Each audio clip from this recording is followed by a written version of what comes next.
Армысыңдар көрермендер, бұл бейнеде электр тоғы дегеніміз не деген сұраққа қысқаша әрі түсінікті қарапайым жеткізуге тырысамыз.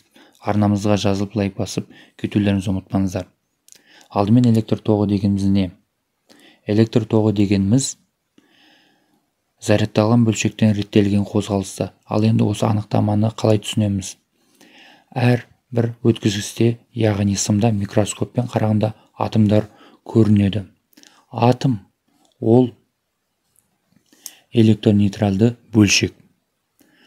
Атом ядродан және де оның айналасында айналатын электрондардан тұрады.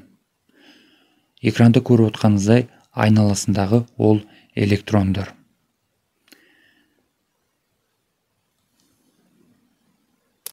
Ал ендеше мысал келтіріп көреміз. Екі шыны бөтелкені және оларды құбырмен жалғаймыз. Бір басына кран қойылып, су толтырамыз. Құбыр ішінде балықтар. Құбыр бізде өткізгіштің орнын басады, яғни сым. Мысалда электрондардың орнын балықтар орындап тұр. Сол балықтар әр бағытта әртүрлі қозғалады. Ал ендеше кран ашылса, су келесі бутылкаға ағады. Су ол бізде электр өріс. Ал балықтар судың көмегімен бір бағытқа жүзеді. Бұл бізде бағытталған қозғалыс болады.